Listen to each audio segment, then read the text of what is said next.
Hello everybody, what is up? Cobra here with another mid-game report from the Historical Board Gaming's Korean Wargame. So, as you can see, we have gone for about a year now. I think the last game we left off around here. Now we're all the way up to midway through 1952, so we're almost there at the end of the game. China has joined the war now, so we're going to have to deal with that. And yeah, you can see that the IPCs, North Korea has lost a ton. Seoul, or I guess not Seoul, South Korea has gained a ton. This represents $53 because any money the Allies collect, I've just been giving to the South Koreans because they're like a lesser power and it's like their homeland territory that's being like liberated, I guess. So yeah, basically, lots of fun that's been going on. I'd suggest you check out my part 1 episode that just kind of gives you an overview of what had happened so far, because a lot has changed now. The biggest thing is that the North Koreans pretty much got routed as they did in real life. You guys may have remembered from last video, they had a ton of armor just positioned here, ready to, even as the Allies, we were anxious for the fact that he was probably going to come down and circle us down in Pusan if we didn't get our act together. But what had happened is the the British basically, or NATO, paved the way into Pyongyang for the South Koreans to set up base there. And using that factory, they were able to start pumping out units. What happened was that then the Americans started pushing in. The British started landing in places like Incheon, kind of like in real life, surrounding and basically distracting the North Koreans, so that then by, I think it was about 5 turns ago, Seoul was completely surrounded and invaded by the American army. You can see here that guy sitting in there is a POW that was taken.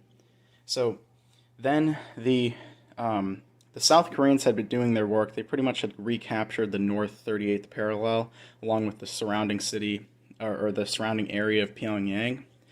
And the Americans were just there to drive up behind them.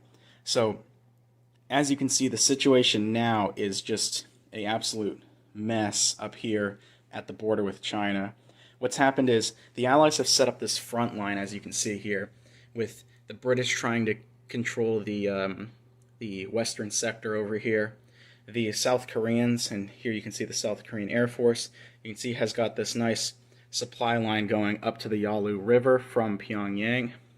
And the South Koreans are probably one of the most important right now because the Allies, the NATO and the US, have to build their units all the way down here and ship them up, whereas the South Koreans with control of Pyongyang can build units and send them up. So Pyongyang is definitely a pretty big place to defend right now. You can see here we've got some British armor. Here we've got a lot of stacks of American units. A massive British air fleet that is conducting bombing runs. And also, same with the Americans. You've got a lot of American planes and American bombers on their way. And you've got a huge stack of American units right here that can probably push a North Korean stronghold here. As for the Chinese and North Koreans, they move on the same turn, they collect income, like they're basically one and the same once China joins. But you can see here we've got the last few North Korean units are pinned up here in Chongqing. We've got a few more North Korean infantry. And then you can see we've got a stack of Chinese infantry that have come to bolster the North Korean lines. And in China, not much has happened, just the Chinese have built a bunch of armor. So you can see here some late war Joseph Stalin class tanks. But yeah, the Chinese are kind of at their original setup, big stacks of infantry, getting ready to probably start pushing back at the Allied lines. One problem I do see is that, at the beginning of the game, those stacks were like huge. Like they looked really huge, a stack of 6 infantry, a stack of 10 infantry. But as of this late in the game, it really is like a paper tiger because of the fact that, you see these stacks, but then you see what the Allies have, behind it. Those infantry would be great at defense, but, in terms of attacking, until China gets a lot of tanks and other units going, like, they're pretty much not going to be able to even threaten the US lines, or the Allied lines. So we'll have to see how that plays out, if it'll be like real life, the North Koreans definitely had the advantage down here, and we were able to use our basically some strategic planning, me and the other allied player, to route their whole entire army basically.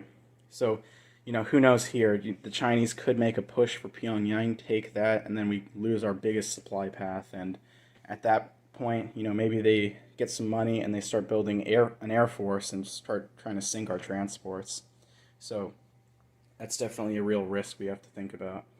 But other than that, that is the quick little, what's the rundown of what's going on right now, midway through 1952.